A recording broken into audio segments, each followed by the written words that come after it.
As Rockingham Memorial Hospital moves to its new facility, James Madison University is taking over the old RMH. JMU had previously bought the old RMH and was leasing it back to them. Now, JMU will start the process to use the buildings and make them part of its campus. And joining us now to discuss the use of the old Rockingham Memorial Hospital is Dr. Randy Mitchell, JMU Associate Vice President for Student Success. Randy, thanks for joining us. You're welcome. Glad to be here. Now let's start off by, there's a lot of buildings, there's several buildings at least at the old RMH, and let's look at a picture of the RMH Cancer Center to begin with, and you can tell us a little bit about what this is going to be used for. Well, first let me say on behalf of all of us at JMU, we're very excited about and congratulate the hospital on their move and wish them well in their new incredible facility. Mm-hmm. And this is one of the newer facilities that they put on at the old campus, the Cancer Center. What's that going to be used for? Well, primarily, at this point, one of the main things to go into that building would be our admissions office. Great parking, good entry to the campus from there. So in addition to our main admissions focus, we'll also have some use of the laboratories left behind by our nuclear physics department. Nuclear physics will be using some of the labs. That's right. Wow. Okay. The north and west towers will be used for a student health and success center.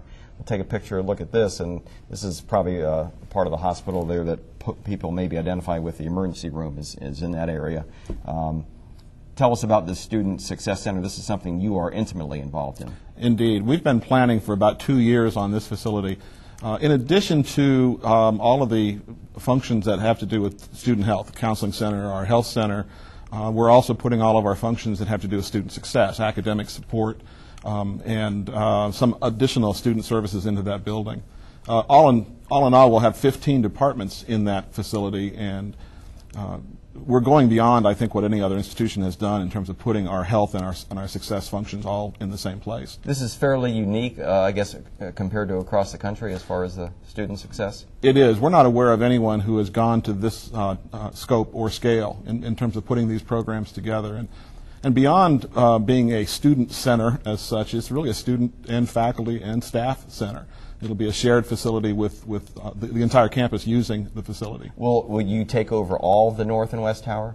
The north tower, most people would know that as the emergency room, and that'll be our health center. And that's a natural progression. It really fits into that space. And then all of the west tower, which is the area that's topped by the heliport at this point, will be where the rest of our student success functions will be housed. All right, and a lot of room there at that at the west tower. Let's look at the east tower. We've got a picture of that, and I wasn't aware that actually you see it on the left there. It says demolish the 1956 building with the red arrow pointing there. That building is going to come down.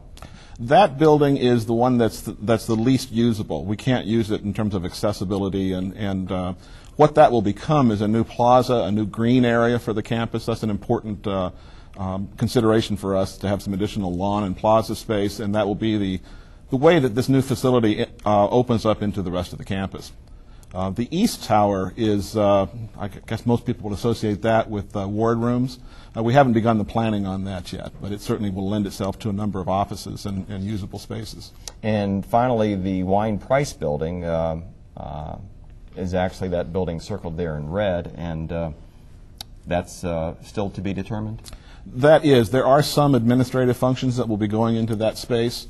There's a lot of that space that it was recently renovated that can be used as is. So with a project this size, obviously we'll have several phases to get all of this completed. But the Student Health and Success Center is the first out of the chute, the first to really be planned and architecturally designed. And we're looking forward to moving forward with that. And I guess this is going to free up a lot of space on campus from offices which will be moving into the old RMH. That's correct. A lot of the space that we're vacating will be used for classrooms and other academic spaces. We'll be freeing up some space in the student center for more student meetings and ballrooms and such.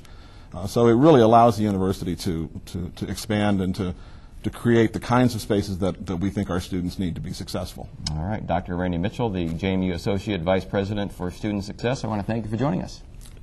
Glad to be here. Thank you.